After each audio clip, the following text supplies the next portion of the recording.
Hi, Jesse Ferguson here. I am an artist, and so I've been asked to help with VBS training this year and decided to make some huts because there are a couple of ready-made VBS packages that are Africa hutty theme, like Jamii Nation and Roar, and thought you'd like to see how these huts are made.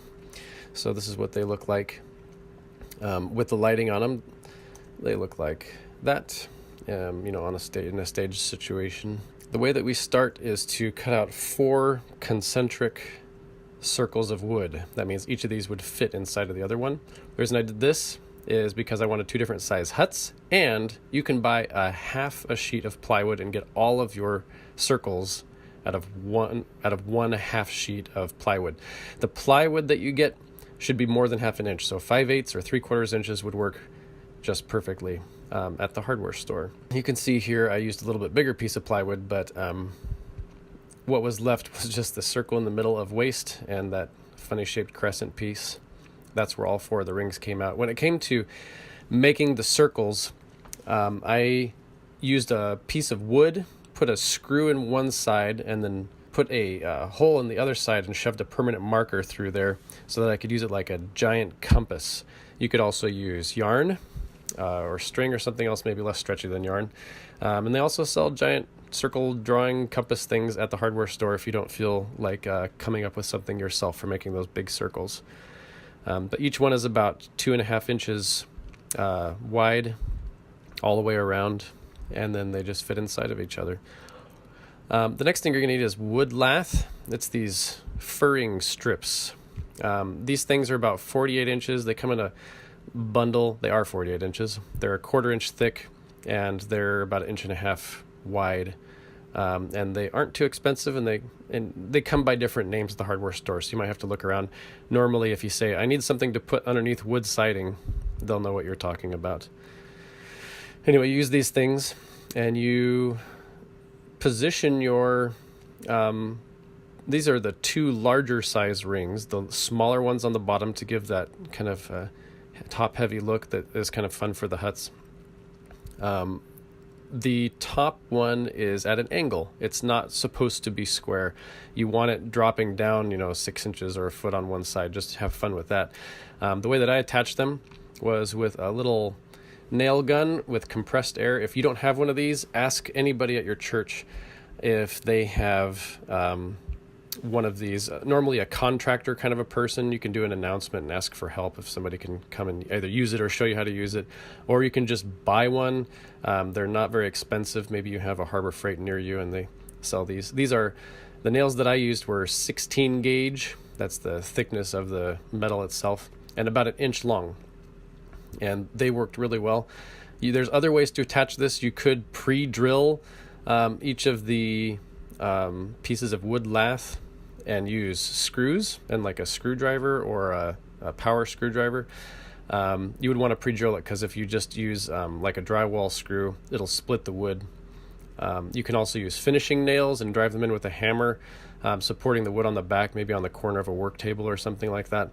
Here I'm working on the framing. You probably should put these wood lath pieces about every 10 inches or so. Don't measure it. Don't waste your time doing that. It doesn't matter that much. It's a very rough shape. So, and you can see that I've positioned a little cross piece for the door there, and I'm going to add a couple of pieces facing the other way so the door looks like it has a thickness instead of when the material is stretched over it that it's just totally thin. Here I am trimming these lath strips. I used something called a fine tool. Here I'm demonstrating using just a normal little saw like most people will probably have more access to. Cut it off flush, and then you lay it down on your big piece of fabric. A piece of fabric from the fabric store, like muslin, that's 50 inches wide or 60 inches wide will work great. And you're probably going to want to take a tape measure and wrap it around your hut and see how far around it is at its largest side, on the biggest side, and make sure you get that much fabric for the big one, and then do the same thing for the small hut. I cut it out of just a huge drop cloth. You can just buy like a 25-foot by 18 feet, I don't know how big they are, drop cloth, a painter's drop cloth. They're not that expensive either, probably about $30 at the hardware store, and then you'll surely have enough fabric and then you throw it around and you start stretching it out and stapling it on until you get a nice shape. I trimmed this one and wrapped the bottom of the door, and you can see how everything is not extremely tight, but that also doesn't matter. This one actually was used, there's paint on it and stuff, but that's just going to enhance that dirty look that you would expect a hut out in the savannah to kind of look like.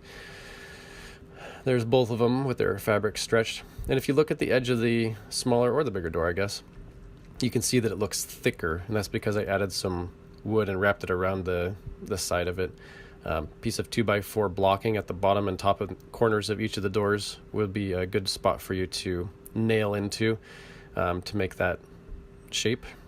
And then to get these roofs made on the huts, I just grabbed I was at the hardware store, and I happened to see about a 50-inch by 50-inch piece of cardboard that was waste. They were going to throw it away, and I just grabbed that. This is something that they had a bunch of roofing tar paper sitting on, so you can see all the tar circles left on this one.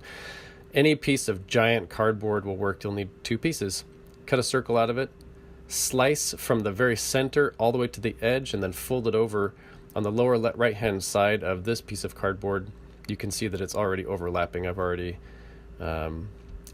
stapled with just a staple gun. That's a very good thing for people who are doing VBS projects to have on hand. I stapled from the back out toward this piece of wood on the front. That's going to be covered up with some dark fabric anyway. So having a piece of wood on the top of the roof is not going to change its visual appearance at all, really. I stapled that way because then I could push against the floor and have the staples going into the wood.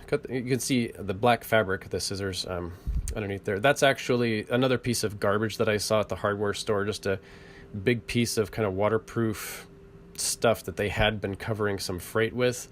And I just grabbed that too. And they let me walk out the door without paying for it because it was trash to them. But you can go to the fabric store and get another large piece of dark fabric. I think blue would be cool to add a little color to the huts. This one was black, and it doesn't make that big of a difference, but you could pick a different color. Just make sure it's dark, because it's one of the steps in the future calls for it to be a dark fabric. Then spray adhesive. You're going to make a stripe down from the center of the top all the way down to the edge and adhere your first side, and then begin working your way around. You don't need very much spray adhesive. This is not a high traffic kind of heavy use prop, so just lightly attach it until it stretches on nicely. Here's the material, the dark material attached to the cardboard. It now really looks like a hut, and you might notice there's some dark brown stuff at the bottom of the hut. I have used white primer paint, which I like better than white spray paint because it's more opaque, to kind of give highlights to some of the parts of the hut and bring out the dirty look that is created by that darker kind of tan muslin. And then I used brown spray paint. I laid the hut over on its side and just sprayed straight on the corner of the bottom and let the paint kind of fade itself, because it's spray paint. It's like flying everywhere up onto the sides of the hut, which gives it kind of that look like as if it had been sitting out there in Africa and the rain's falling sometimes and splattering up against it, or dust is being kicked up by people walking by it, creating the dusty look on the bottom of the hut. It's very fast. I don't use anything but spray paint on this whole project. Just white primer and brown spray paint, and that's all you need. Cut a piece of cardboard so that you got kind of this shingle look. The ones on the left are angled toward the right on the top, and then the ones on the right are angled toward the left a little bit, so that way you can get kind of a curvature. And if you just spray right across the bottom of that, you'll leave behind these shingle looking highlights.